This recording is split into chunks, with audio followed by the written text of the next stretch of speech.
So I just kind of wanted to come to you guys today and get really candid. It's been a while since I've checked in. I'm at 11 months now in my journey, and I don't want to do too much because I got 1 year coming up and I'm trying to put some things into place for that. So hopefully you guys are staying tuned, and hopefully you've been following my journey and you're enjoying seeing the changes that my hair is taking. They haven't been rapid, but they definitely have been drastic, and I mean, I can't really say enough about it, so I don't want to get into what it all means to me right now because I'm gonna recap that in my 1 year Lockiversary video. So right now I just kind of want to touch on a topic, and I'm gonna be honest with you guys, nobody asked me to talk about this topic or anything, but I just feel the need to give my 2 cents as I try to branch out and explore more into the Loc community as far as interacting with you guys and talking to you guys and getting your feedback and things of that nature.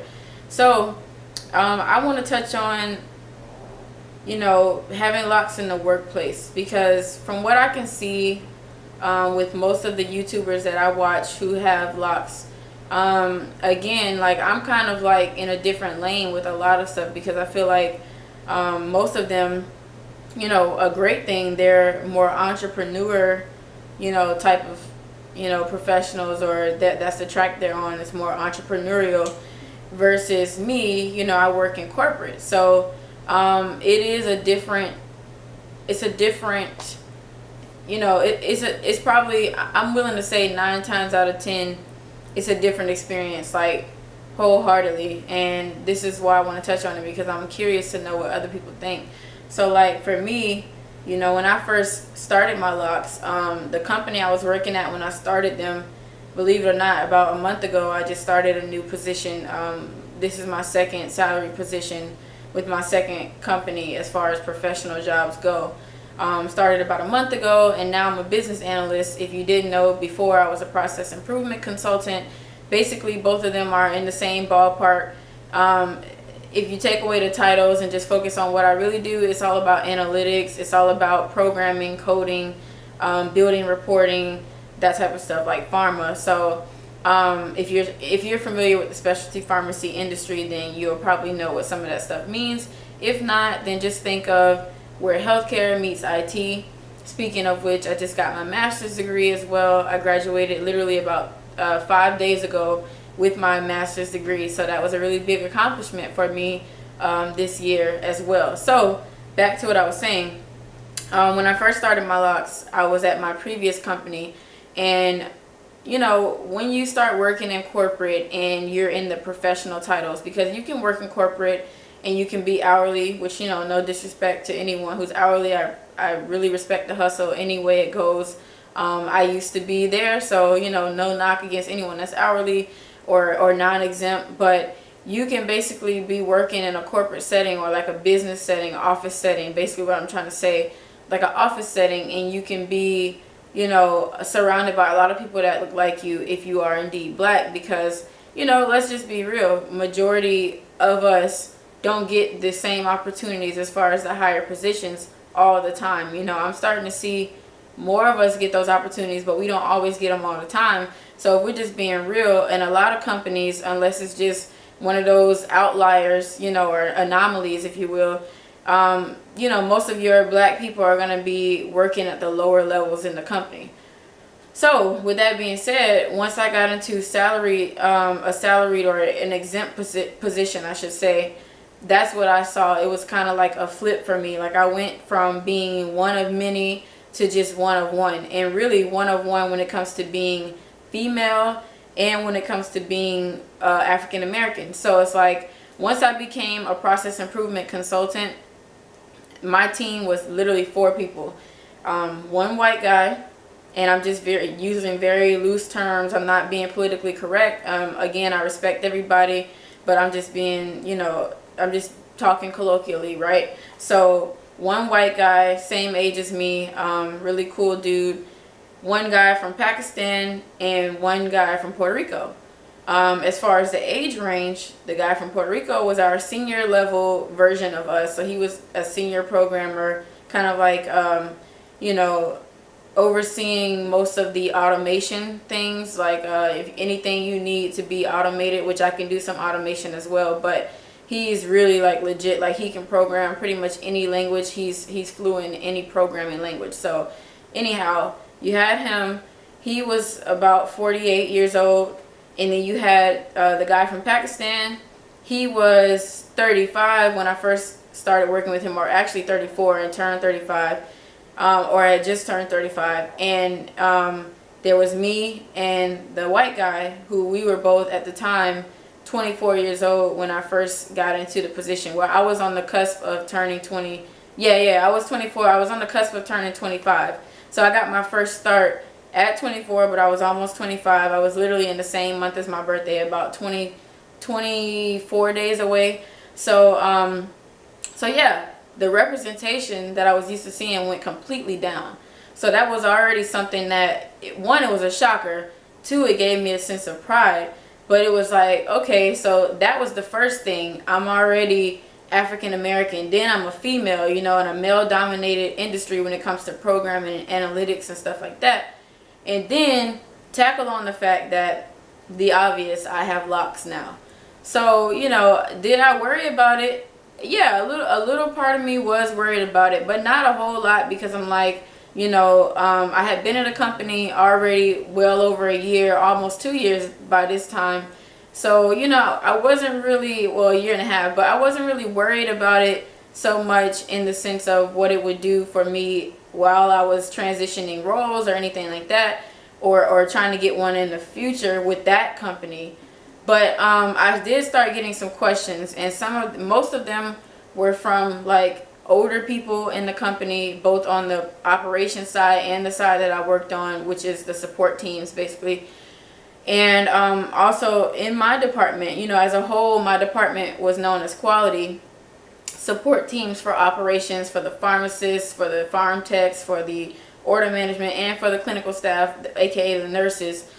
We supported all of them. So but my actual team was the PI consultants, you know, process improvement.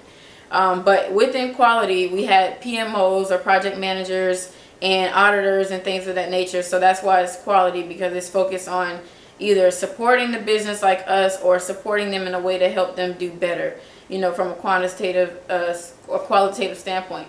So so yeah, I was getting questions about, oh, you know, why did you do that? Or, you know, I liked when you had your hair loose, or just different things like that. Or really just asking me like, well, what is that? What is locks? Like, explain to me what you like, what your hair, like, I can't even word it specifically all the way on point, because it was kind of like out there as far as when the question came to me. So, you know, I can't even really 100% put it into words the right way. But yeah, I was getting questions like that from older people, and, you know, basically white people, because there was one other girl in quality. She was part of the learning services team, which is, they're like the educators for the business. They have to learn all the business processes and train the new hires and things like that. She actually had locks. So ironically, we sat right behind each other. Like, my seat, with my back right now would be to her back, where she would, you know, at her desk. So that was very ironic. And it was kind of ironic too that we were like the only two, you know, in our role, we were the only two black people, and we were both women and stuff like that. So I mean, it's kind of ironic. But anyhow, it didn't really affect me much in that position, to the point where it was detrimental to my career. But it did, you know, at times make me feel a way, you know, just a personal way, because, you know, imagine having to explain like yourself, or your culture, or, you know, like your hair. Why is it this way? What you know, what makes it like that? How do you get it like that? How long do you plan on keeping it like that? Are you gonna go back? You know, like, that's crazy. So, you know, it was something I had to get used to.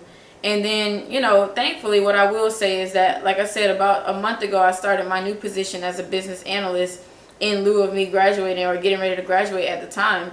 And I you know, at that time I was worried. You know, I was thinking like, going into the interview, you know, I was thinking like, it's a real shot that they may see my hair and they may not want to hire me, you know. And for me, it's like I do have entrepreneurial dreams and things that I plans I have that I want to put into motion someday. But I wasn't trying to do that right now, you know, because like I said, my talent or my skill, I don't have a craft like where I can do hair or I can do, you know, makeup or different things like that. I'm not that talented, you know, just saying. All I really have is using my brain. So yes, I did go to school. I have a bachelor's and a master's degree now, in the healthcare field, first in allied health sciences, and then now in healthcare informatics, my professional degree. And I'm certified in healthcare information systems and things like that. So yeah, that's what I do. I'm in corporate, you know, I have to work in corporate. I'm seeking out professional titles and roles within businesses or companies, you know.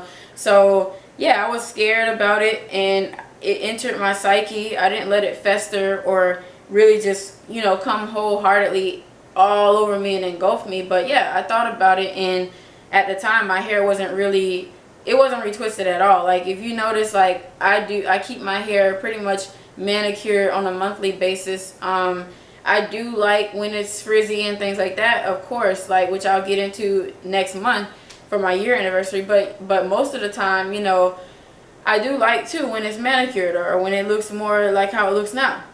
So yeah, I was worried because I'm like, wow, my hair is really messy, and them seeing me for the first time, I'm thinking, you know, it won't be the same as them having seen me at my old job. And then they come in, I come in one day, my hair was rough one day, and then I come in and it's all fresh. You know, they've seen the transitions back and forth, so they know, okay, it's not 100% my hair is always frizzy or you know, overgrown, but it's not 100% it's always like this either. So they kind of know what they're getting. It's like just anybody with any other hairstyle, even though to me this is more than a hairstyle, but I'm just saying anyone else with hair on their head, you know, you see them for 2 or 3 weeks and it's all together, and then you see them for maybe another 2 or 3 weeks before they get it done again, or you know what I'm trying to say. So I'm rambling, but yeah, I was worried about it, and turns out it didn't play a factor in me getting the position. I wonder if me having known the people that I interviewed with, you know, prior through networking, with my previous boss, I had already known the guy who interviewed me. So I wonder if maybe that had something to do, obviously, with me not being overlooked because of my hair. Like I do think, you know, I'm very qualified. I think that they think I'm very qualified as far as I can handle the work. I have the technical skills because a lot of what I do is technical, and a lot of it is non-technical because, again, healthcare informatics, data analytics, a lot of it is healthcare meets IT. So I have some of the skills of an IT type of professional, but I have, you know, the knowledge for just regular things in healthcare, like information management systems, security and privacy, certain things like that I have, you know, knowledge about.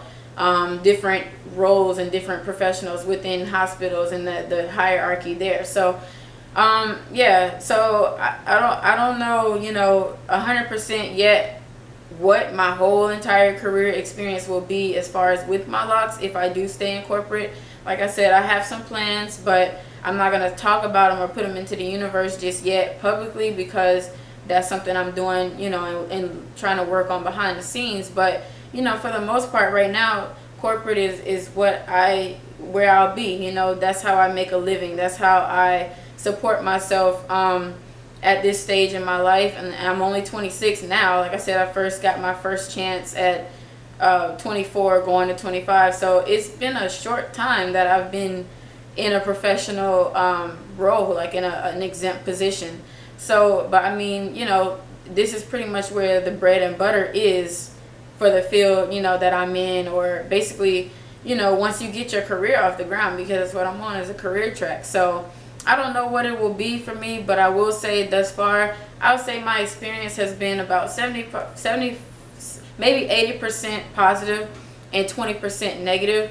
And the negative wasn't such a bad negative or anything. No one basically discriminated against me completely, obviously, but I have gotten questions, you know, over this time from people who used to see me with my, you know, loose hair, my long hair, whatever the case may be, people from years ago or whatever. But as far as the job, you know, it's mostly just people who don't understand, the culture. Like I said, like white people, no disrespect, I love everybody, but a lot of times white people will look at me and they are kind of like wondering what's going on. And it's funny because even when my hair was loose back in the day, my mom used to keep me and my sister's hair braided all the time, especially mine, because I was and pretty much am still a tomboy. I like to get girled up when I want to, but for the most part, I'm a chill type of girl. So my mom used to keep my hair braided, is what I'm trying to say. And I used to have at times like different designs because she was really good at braiding.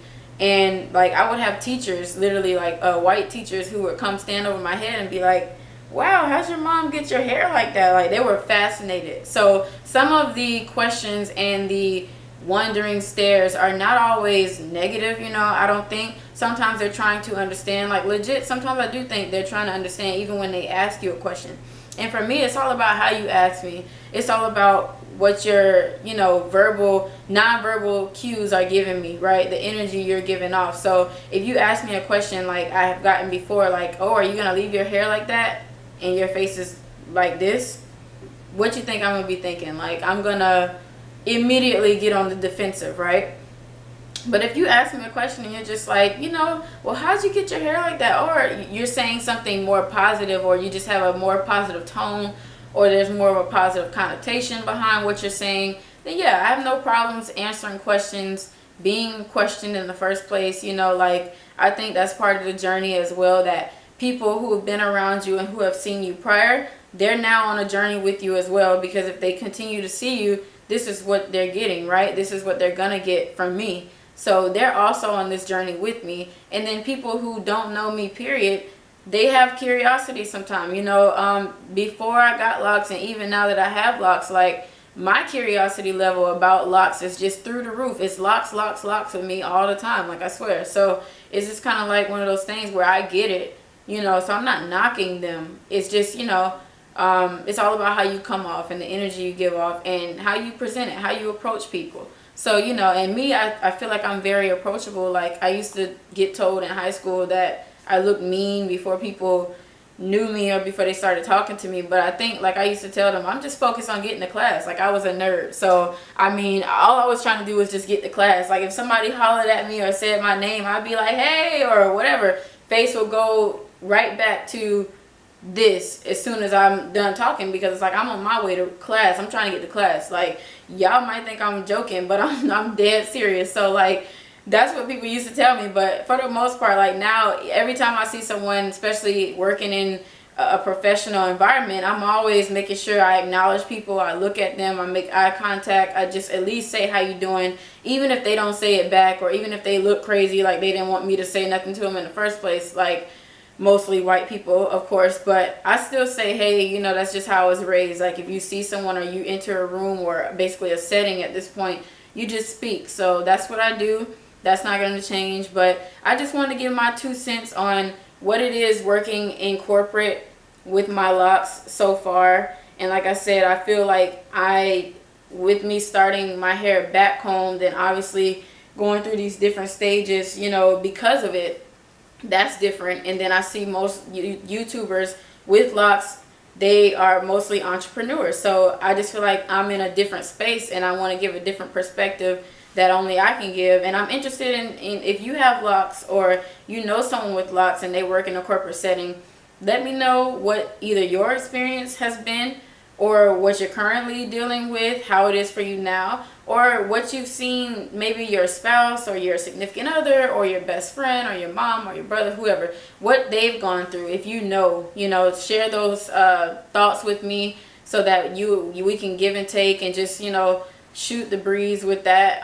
But yeah, I'm curious to know how everyone else's journey is going. So, feel free to leave a comment, and feel free to stick around and watch this journey as it continues to play out, basically, aka subscribe to the channel. I don't really do a whole lot right now as far as like reoccurring content, promising that I'm gonna put out videos here and there, but I am working on doing more just for the sake of myself being able to look back at this journey, because I'm also on this journey. I'm also following this journey, and it's always great to see when you capture things on photo and on film. You know, it's always great to look back at that and see how far you've come. So anyhow, thank you guys for watching. If you're watching, thank you for allowing me to be candid with you, open, honest, long-winded at times. If you like it, please stay, subscribe, continue to follow the journey. And if not, you know, comment, like this video, never come again, come back again. I appreciate everybody. I'm just sending out positive energy and positive vibes. I'm excited. I'm looking forward to next month, my 1-year anniversary. So I hope you guys that are watching and following are looking forward to it too. Hopefully I can put together something amazing. And as always, I'll see you guys next time.